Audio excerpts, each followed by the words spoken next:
올해 우리 한국교회는 화합 대신 분열의 중심에 있었고 하나님의 길이 아니라 이념적 길로 걸어갔다는 반성을 하고 있습니다. 사랑과 화해 대신 이 땅은 미움과 비난으로 가득 찼고 우리가 걸어온 지난 날들은 주님의 마음을 우리에게 부어주시라는 기도 대신에 자기의 이익과 그리고 편가르기에 연연했었던 그러한 날들임을 반성하고 있습니다. 여러분, 우리는 한 해 동안 주님의 길을 올바르고 당당하게 그리고 겸손하게 걸었을까요? 우리의 공동체 빈누리 교회 서로 사랑과 존중이 있었을까요? 한 해가 가고 오는 시점에서 우리는 중요한 결심과 결단을 합니다. 우리는 이 결단을 하나님 앞에서 직접 하기 위하여 송구영신의 시간에 주님의 집에 왔습니다. 이 힘든 분열의 시대에 우리 빈누리 성도들은 공통된 새로운 결단으로 내년 새해 2020년을 진리의 말씀대로 살겠다. 그래서 하나님의 말씀을 매일 읽고 쓰고 묵상하며 지키며 살아서 내 삶을 변화시키고 우리의 사랑하는 공동체인 교회와 이 나라와 온 세계의 평화를 위하여 진리의 하나님께 간구하겠다라고 작정했습니다. 여러분, 이 신명기 말씀에는 이스라엘의 왕이 될 사람에게 내리시는 하나님의 법이 기록되어 있습니다. 오늘 길어서 다 읽지 않았습니다마는 찾으신 이 신명기 17장 앞쪽을 좀 보시면 이렇게 되어 있습니다. 여호와께서 택하신 자를 왕으로 세울 텐데 먼저 하지 말아야 할 대표적인 일, 정말 하지 말아야 할 일이 기록되어 있습니다. 16절에 뭐라고 했느냐면요, 병마를 많이 두지 말아야 한다. 병마, 병은 군대를 말하는 것입니다. 이 군대를 많이 두지 말라. 무력이나 전쟁의 길로 가서는 안 된다는 것입니다. 왕이 되는 사람은 평화를 위한 길로 하나님께 구해야지 힘과 권력의 길로 가서는 안 된다. 절대 안 된다. 이게 첫 번째고요.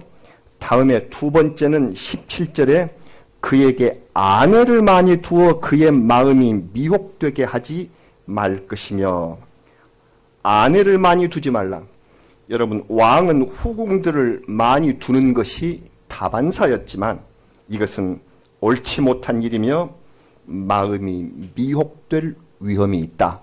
그래서 첫 번째, 왕이 되는 사람은 힘을 과시하여 전쟁하지 말 것이며 자기가 얼마든지 후궁을 둘 수 있다고 해서 옳지 못한 정욕과 미혹의 길로 가서는 안 된다. 한 가지 더 있습니다. 그리고 17절에 하반절에 자기를 위하여 은금을 쌓지 말 것이다. 부귀 영화에 쏠리는 욕심을 제거하라고 하였습니다. 세 가지를 절대 해서는 안 된다. 무엇입니까? 힘과 정욕과 욕망을 다스릴 것을 엄히 명령을 했습니다. 그러면 이 세 가지는 꼭 하지 말아야 할 것이고, 그러면 왕이 반드시 해야 할 일이 무엇이겠습니까? 우리 같이 봉독한 이 18절의 말씀입니다. 왕위에 오르거든 이 율법서의 등사본을 레위 사람 제사장 앞에서 책에 기록하여. 여러분, 무슨 말씀입니까? 제사장 앞에는 하나님의 말씀인 성경, 율법책이 보관되어 있었습니다. 이 성경의 복사본을 그리스어로 듀테로노미온이라고 말합니다. 좀 어렵죠? 듀테로노미온인데 이것이 신명기입니다. 신명기를 영어로 뉴트라나미 그렇게 말합니다. 그것이 바로 여기서 나온 거예요. 그리스어의 듀테로노미온이라는 말이 그게 신명기를 가리키는 영어의 표기가 뉴트라나미예요. 바로 그걸 말했어요. 그래서 왕은 이 제사장 앞에서 성경을 두루마리에 옮겨 적어야 한다.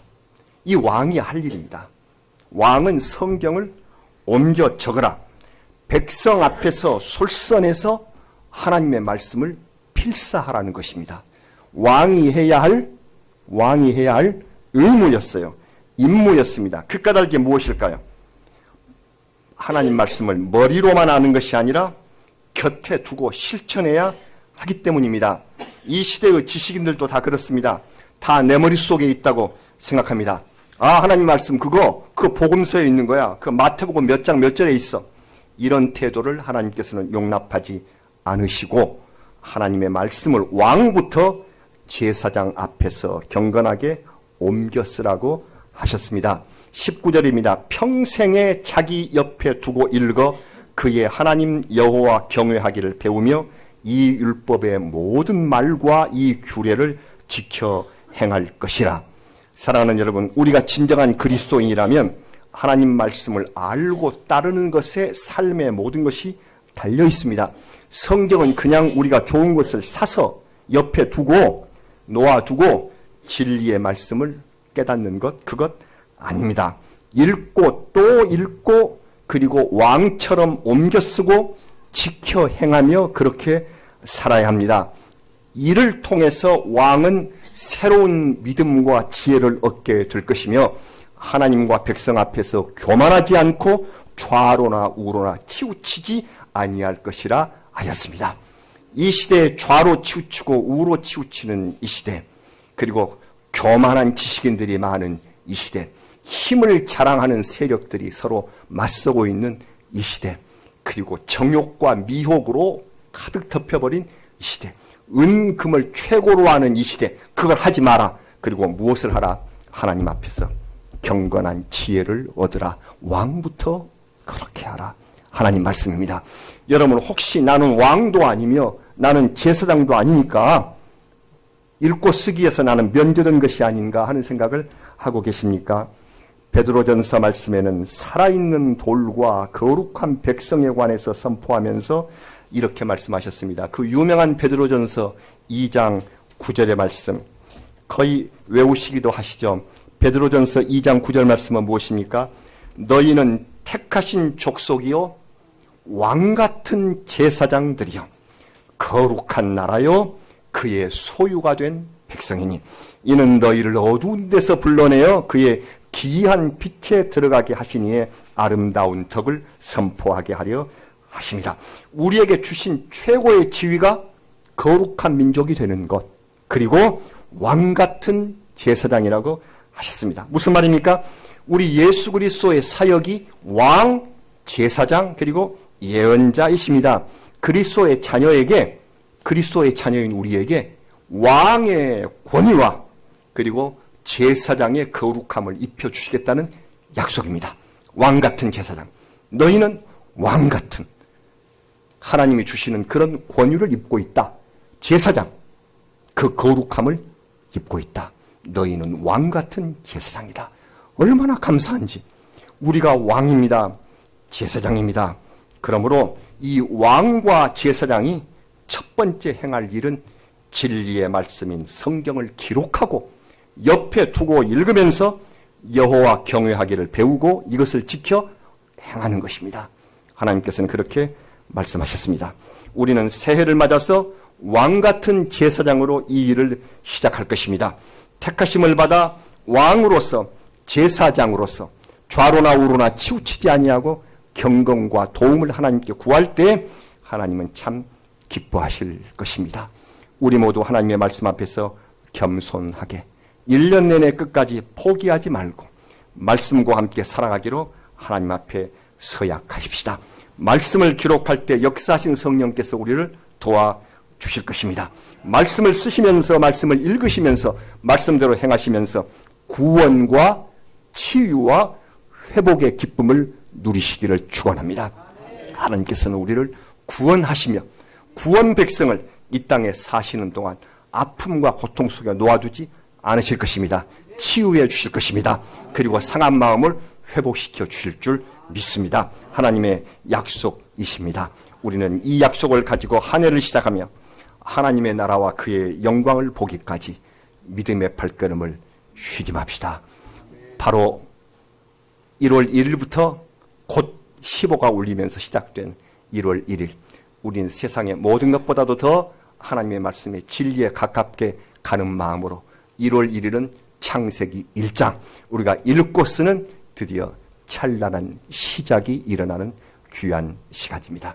이 시간을 우리는 기다려왔습니다. 하나님께서 우리를 기이한 빛에 들어가시며 아름다운 덕을 선포하시는 왕같은 제사장으로 삼아 주실 줄 믿으며 우리가 살고 있는 이 나라가 전쟁과 고통에 휩쓸리지 않고 평화의 나라, 택하신 족속, 거룩한 백성이 되게 될 줄로 믿습니다. 아멘. 이제 새로운 날이 시작되기 약 10분 전입니다. 지금부터 우리는 불을 끄고 제가 촛불을 켜겠습니다. 1년에 지나온 날들을 보시면서 회개의 기도를 드리시고, 그리고 지금 쓰시려고 하시는 기도의 제목을 하나님 앞에 아뢰면서 3분 전에 우리 이주환 형제가 여기 이 화면에 자정 0시에 15를 밝혀줄 것입니다. 그 3분 전까지 우리가 소등하여서 기도하면서 회개로 새날을 맞는 준비를 하도록 하시겠습니다. 자, 우리 찬송을 들으시면서 우리